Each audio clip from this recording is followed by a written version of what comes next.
All right, ladies and gentlemen, let's finish Frankenstein. This will probably take place in two videos. We're going to do chapter 24 here, and I'm going to do right after Walton in continuation, which is the little kind of epilogue to the very end that caps everything off quite nicely. I will say I'm going to do all of chapter 24, but I'm going to make some cuts from Walton in continuation for the sake of time. Okay, so if you're watching this video, definitely follow along with this document that I have in front of me and not necessarily the one on Project Gutenberg that we've been reading online or a book, because I will skip over some parts, right? And I have deleted them out of it. So be aware of that. Let's jump over into chapter 24. So where we pick up the action, Frankenstein is angry and we have a chase scene, right? Frankenstein is chasing the monster in search of him because he's murdered just about everyone in his life, right? Everyone from Clerval to, like Elizabeth, to his little brother William, to Justine. Like, he's made his life completely miserable, and now Victor has nothing to lose, right? So he's going to take out his vengeance on the monster if he can find them, right? They're going to kill each other, basically, if they can. And that's where we pick up the action, right? He says, my present situation was one in which all voluntary thought was swallowed up and lost. I was hurried away by fury. Revenge alone endowed me with strength and composure. It molded my feelings and allowed me to be calculating and calm at periods when otherwise delirium or death would have been my portion. My first resolution was to quit Geneva forever. My country, which, when I was happy and beloved, was dear to me, and my adversity became hateful. I provided myself with a sum of money, together with a few jewels which had belonged to my mother, and departed. So he leaves his homeland forever, right? Remember, the very beginning of the book starts with, I am by birth Genovese. I am by birth, I am from Geneva. Like, that's the first thing we learn about him. This is kind of his deepest part of his identity, right? That's home. And it's now hateful to him because of all the memories that he has there. So he's leaving forever. He's taking some money and he's getting the heck out of there. And now my wanderings began, which are to cease but with life. I have traversed a vast portion of the earth and have endured all the hardships which travelers in deserts and barbarous countries are wont to meet. How I have lived, I hardly know. Many times I stretched my failing limbs upon the sandy plain and prayed for death, but revenge kept me alive. I dared not die and leave my adversary in being. He's like, I cannot die in peace until I kill the monster. Right? When I quitted Geneva, my first labor was to gain some clue by which I might trace the footsteps of my fiendish enemy. But my plan was unsettled, and I wandered many hours around the confines of the town, uncertain what path I should pursue. As night approached, I found myself at the entrance of the cemetery where William, Elizabeth, and my father reposed. I entered it and approached the tomb which marked their graves. Everything was silent except for the leaves, which were gently agitated by the wind. The night was dark. The scene would have been solemn and affecting even to an uninterested observer. The spirits of the departing seemed to flit around and cast a shadow, which was felt but not seen, on the head of the mourner. Notice here, even nature is silent, right? Where is it? Everything was silent except for the leaves, were gently agitated, he says. Usually nature is beautiful, it's powerful and moving, but now everything is silent. The only sound that we do have from the natural world are leaves, and even the leaves seem agitated, frustrated, upset, right? Change in tone. Their deep grief with this scene had at first excited quickly, gave way to rage and despair. They were dead, and I lived. Their murderer also lived, and to destroy him, I must drag out my weary existence. I knelt on the grass and kissed the earth, and with quivering lips exclaimed, "On the sacred earth on which I kneel, by the shades that wandered near me, by the deep and eternal grief that I feel, I swear by thee, O night, and the spirits that preside over thee, to pursue the demon who caused this misery until he or I shall perish in mortal conflict. For this purpose I will preserve my life, to execute this dear revenge which I will behold the sun, this dear revenge will I again behold the sun, and tread the green herbage of the earth, which otherwise should vanish from my eyes forever. And I call on you, spirits of the dead, and you, wandering ministers of vengeance, to aid my conduct in my work. Let the cursed and the hellish monster drink deep of agony. Let him feel despair, that now torments me. Right? So he swears by the graves of his loved ones that he will find the monster and one of them will die. Right? That they're going to fight, but he's going to at least try to bring closure to it. He says, I begin my adoration with solemnity and awe, which almost assured me that the shades of my murdered friends heard and approved my devotions. But the furies possessed me as I concluded, and rage choked my utterance. He says, I was answered through the stillness of the night by a loud and fiendish laugh. Right? Mary Shelley did such a great job of like cutting through these really tense, emotionally tense scenes with like this kind of devilish laughter or imagery, things like that the monster gives off. And a fiendish laugh. It rang on my ears long and heavy. The mountains re-echoed it. Again, the natural world, right? Even the mountains are re-echoing that laugh. And I felt as if all hell surrounded me with mockery and laughter. Surely in that moment I would have been possessed by frenzy and have destroyed my miserable existence, but that my vow was heard and that I was reserved for revenge. The laughter died away, when a well-known and abhorred voice, apparently close to my ear, addressed me in an audible whisper. The voice whispers to him, I am satisfied, miserable wretch. You have determined to live, and I am satisfied.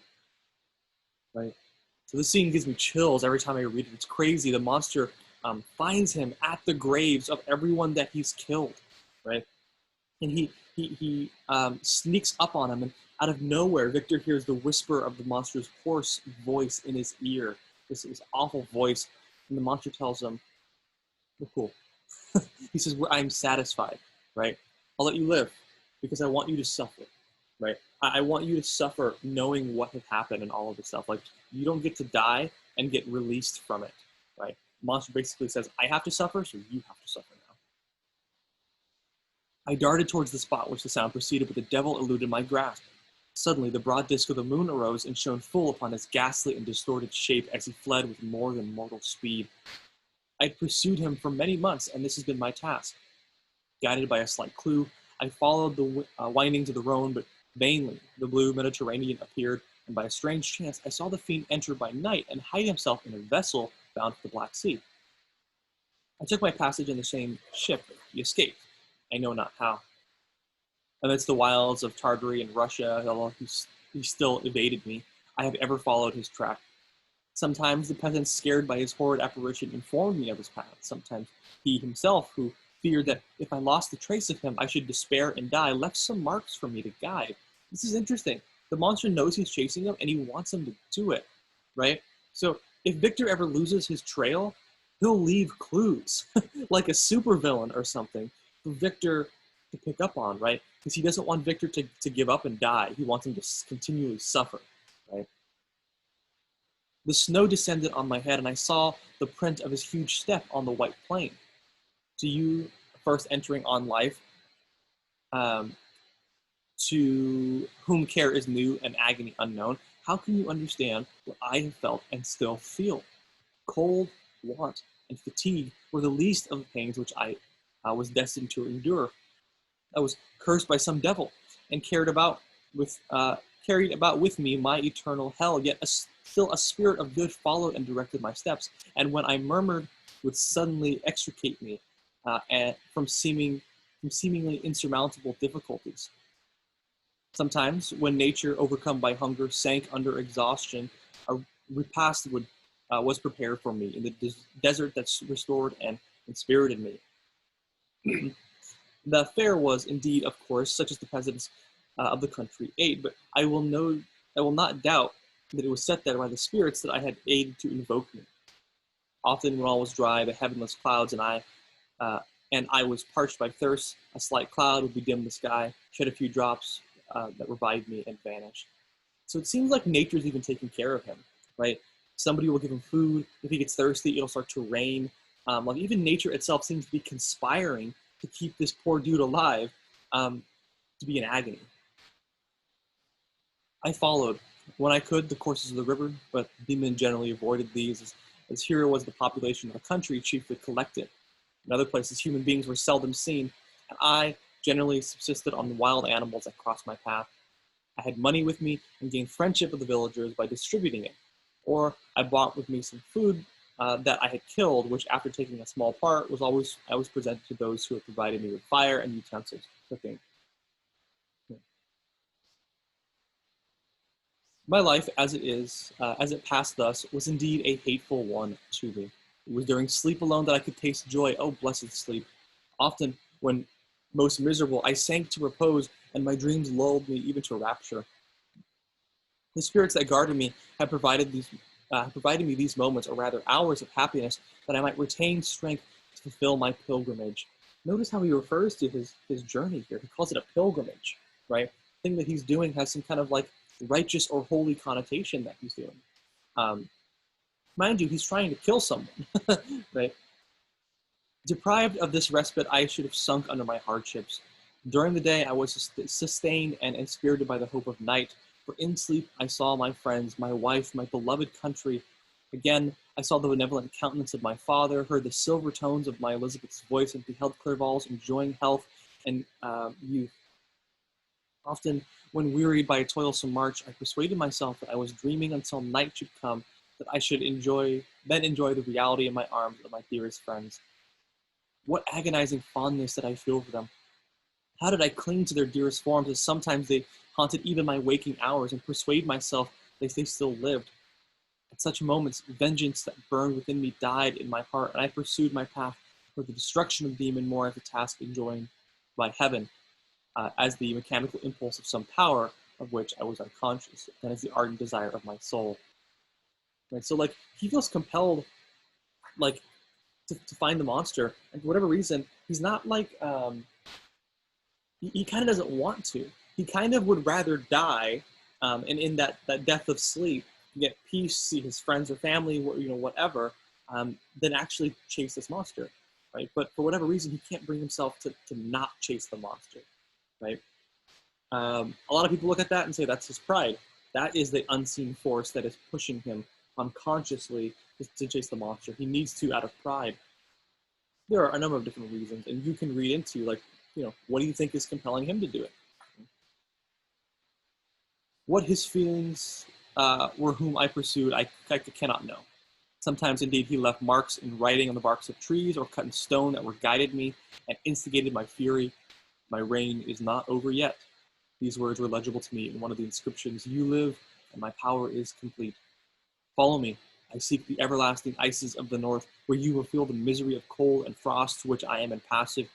You will find near this place, if you are not too tardily, dead hair. Eat it and be refreshed. Come on, my enemy. We have yet to wrestle for our lives, but many hard and miserable hours you must endure until the period shall arrive." This is great. The monster, like, literally etched in stone. The monster puts this paragraph that says, "Hey, this is where I'm going. This is what's going to happen. We're going to fight, right? He says my reign is not over yet. There's still more to come." And he even provides some food. He's like, "Hey, if you don't get here too late, I left, a nice meal for you." And it's interesting. Scoffing devil, again do I vow vengeance. Again do I devote to thee, miserable fiend, to torture and death. Never will I give up my search until he or I perish. And then, with what ecstasy shall I join my Elizabeth and my departed friends, who even now prepare for me the reward of my tedious toil and horrible pilgrimage. As I still pursued my journey to the northward, the snows thickened and the cold increased in a degree almost too severe to support. So he's going to the North Pole. Right? We have one other character in the North Pole right now, and that should tell you where this is headed. Right? From the very beginning of the book, we have Walton in the ship at the North Pole, and he sees people going by on dog sleds. The story's going to come full circle. Right? The peasants were shut up in their hovels, and only a few of the most hardy ventured forth to seize the animals whose starvation had forced from their hiding places to seek prey. The rivers were covered with ice, and no fish could be procured, and thus I was cut off from my chief article of maintenance. The triumph of my enemy increased with the difficulties of my labors. One inscription he left me was in these words: "Prepare, your toils only begin. Wrap yourself in fur and provide foods, for we shall soon enter upon a journey where your sufferings will satisfy my everlasting hatred." My courage and perseverance were invigorated by these scoffing words. I resolved not to fail in my purpose, and calling on heaven to support me, I continued with the unabated fervor could travel immense deserts until the ocean appeared at a distance and formed the utmost boundary of the horizon. Oh, how unlike it was to the blue seasons of the south. Covered with ice, it was only to be distinguished from land by its superior wildness and ruggedness. The Greeks wept for joy when they beheld the Mediterranean hills of Asia and hailed with rapture the boundaries of their toils. I did not weep, but I knelt down with a full heart, thanked my guiding spirit for conducting me in safety to the place where I had hoped, notwithstanding my adversary's jibe, to meet and grapple with him. So he keeps saying, like, he calls upon heaven to help him, right? He keeps saying, like, heaven, help me, or like he calls upon, like, guardian angels, things like that to help him out. But there's a really interesting writing, tactic that happens here. There's a subversion or an inversion, rather. Like, Victor calls upon his guardian angel to help and support him in his journey. And who is the one who's helping and supporting him in his journey? It's the monster, right? There's this very unique connection between Victor and the monster and Victor, right? Where they are kind of each other's other guardian angel, if that makes sense, right? One creator, one creation, one guardian, one, person who needs guarding. Some weeks before this period, I procured a sledge and dogs, and thus traversed the snow with inconceivable speeds. I know not whether the fiend possessed the same advantages, but I found that, as before, I had daily lost ground in the pursuit. I now gained on him. So much so that when I first saw the ocean, he was but one day's journey in advance, and I hoped to intercept him before he should reach the beach. With courage, therefore, I pressed on, and in 2 days arrived at the wretched hamlet on the seashore. I inquired of the inhabitants concerning the fiend, and gained accurate information. A gigantic monster, they said, had arrived the night before, armed with a gun and many pistols, putting to flight the inhabitants of the solitary cottage through fear of his terrific appearance. Also, did you catch this? Like, he asked the people, hey, have you seen this monster? And not only have they seen a gigantic monster, but now he's got guns, right? He's got a large gun and a bunch of pistols. He's turning into like some kind of Blackbeard pirate, right? As if he wasn't terrifying enough. He had carried off their store of winter food, placing it in his sledge to draw, which had seized on a numerous drove of trained dogs. He harnessed them in the same night, to the joy of the horror-struck villagers, had pursued his journey across the sea in a direction that led to no land. But they conjectured that he must speedily be destroyed by the breaking of ice, or frozen by eternal frosts. So the monster also steals a dog sled, right? So now he is super fast too.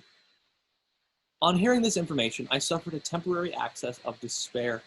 He had escaped me, and I must commence a destructive and almost endless journey across the mountainous ices of the ocean amidst the cold that the few inhabitants could long endure, and which I, the native of a genial and sunny climate, could not hope to survive. Right? And also remember, this is the complete opposite of where he's from. He's not from a cold climate. Geneva is not a cold place like the North Pole, right? So now, where we have the beginning of the book, where he's starting and he's, in this warm, loving environment.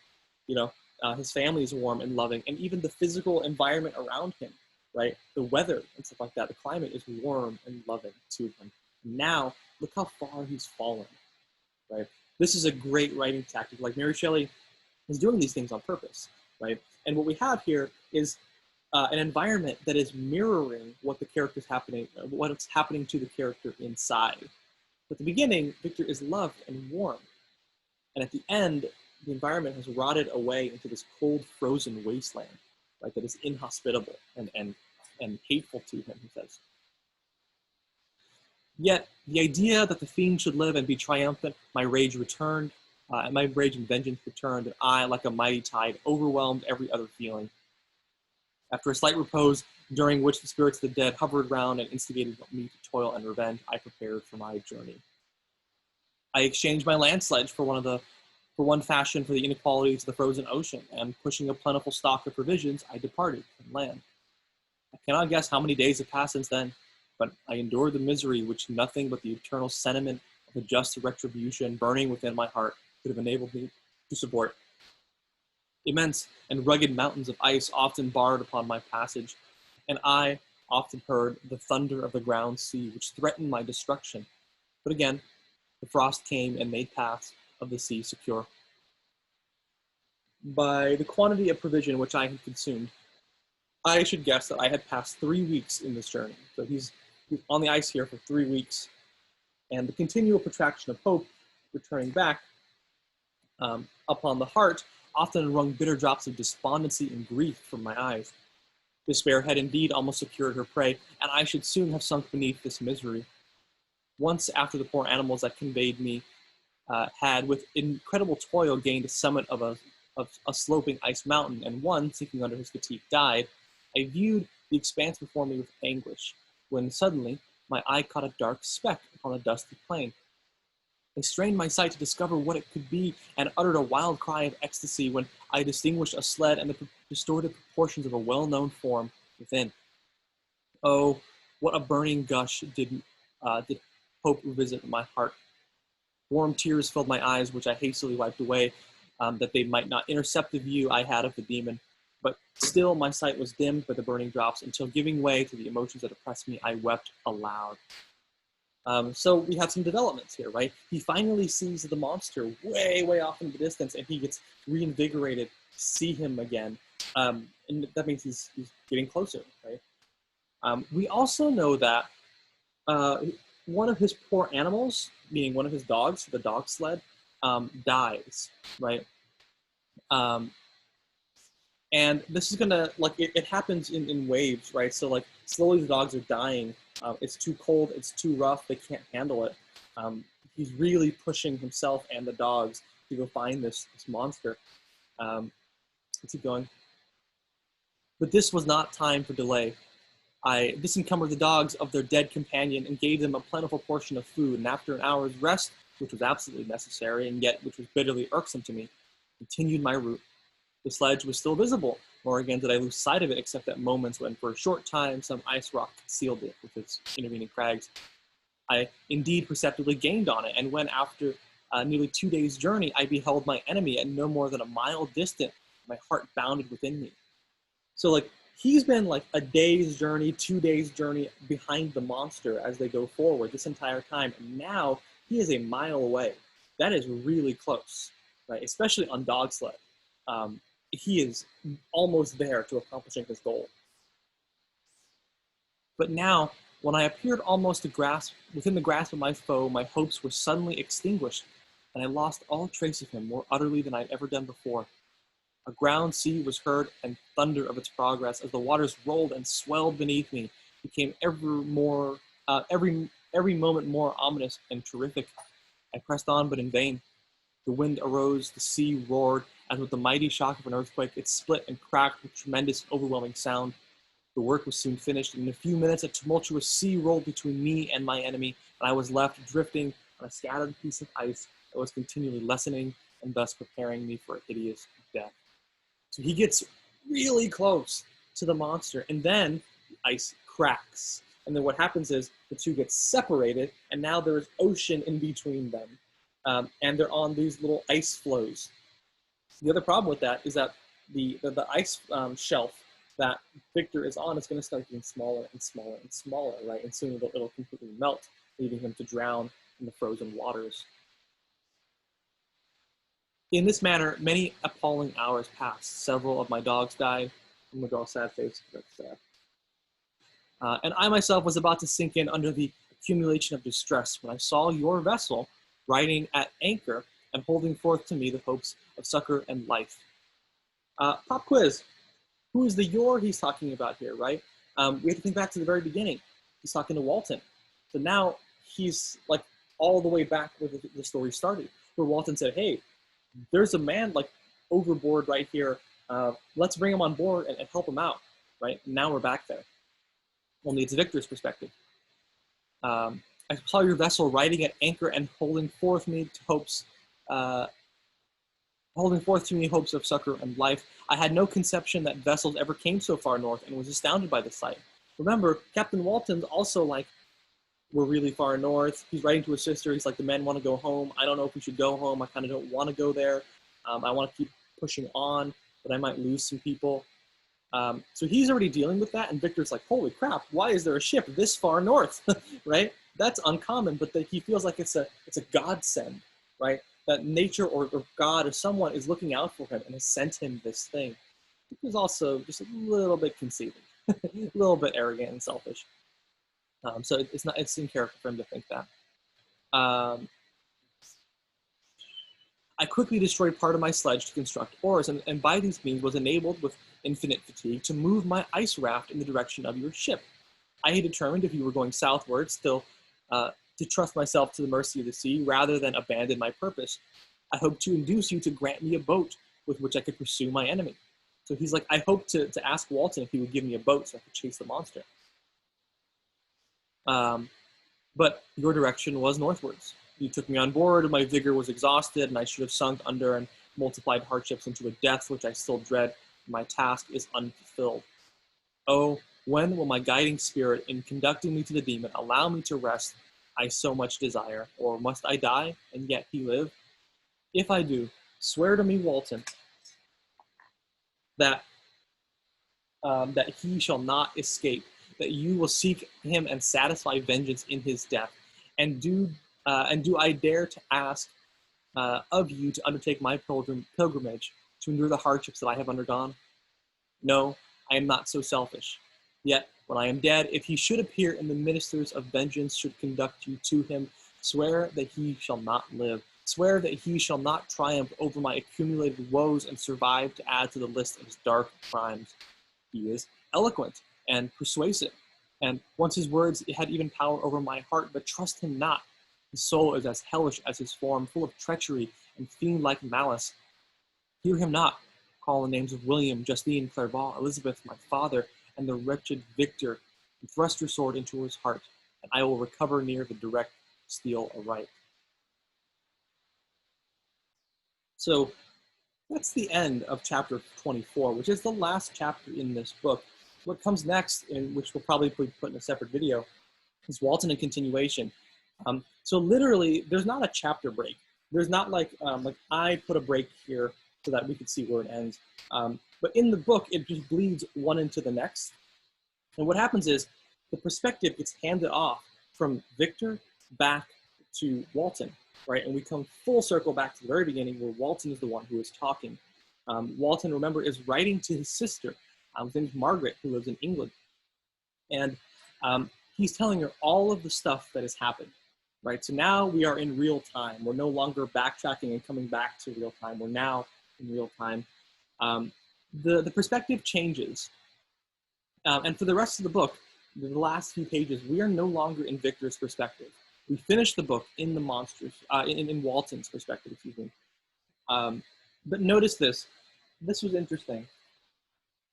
I mean, Victor says, hey, Walton, look, I might die. I'm in pretty rough shape. He says, but if I do die, Walton, swear to me that if you see the monster, you will seek revenge on him on my behalf, right? That you will kill the monster for me. Now, remember, not only is the monster really big, he's really powerful, he's very persuasive, he's also got guns now. If you're Captain Walton, and this strange man who tells you this incredibly strange story washes up on your ship, tells you this, and says, hey, I expect you to swear to me that if you see this monster, you will kill him, right? If you're Walton, what do you do? What do you say to that? Like, okay? Or like, do you take that on? Walton has enough problems of his own. He doesn't have to take on this holy war that Victor has set up between him and the monster. He doesn't really have time for that, right? But we're going to see in the next section here how Walton responds, what Walton thinks, and the perspective is going to be passed back to him. So we have pretty much no more Victor in the story, and it's going to all be told from Walton's perspective. There are some things that Victor will say in the next section, but that's what's going to happen. But Victor, these are his kind of final official words before the epilogue, before the very last bit, Walton in continuation. He says, if you see him, call upon the names of all of those he's killed and thrust your sword into his heart. Now, here's a big question. A lot of people look at the story and go, yes, the monster killed all these people, right? But it's really Victor who is their murderer, right? Because they look at it and say, well, maybe Victor should have been a better father figure, quote unquote, to the monster. He should have been more loving, accepting, helpful, any of those things. He should have been better to the monster. In fact, the monster also gives him an out. Whether or not it was a good idea for Victor to produce a female monster for his monster, he at least had a way to prevent further deaths, right? So Victor made deliberate choices in this book. He made very specific intentional choices, and look what that cost him, right? And a lot of people say it's Victor's fault. He was the one who should have been responsible for this, right? Maybe the monster is just like, thrust into an extraordinary situation, and he had to deal with it in extraordinary ways. There's lots of stuff going on here. So what I'm going to do now is I'm going to stop this video, and I'm going to move over to Walton in continuation. So if there's another link, you're probably going to want to click on that one, and we'll finish off the book here.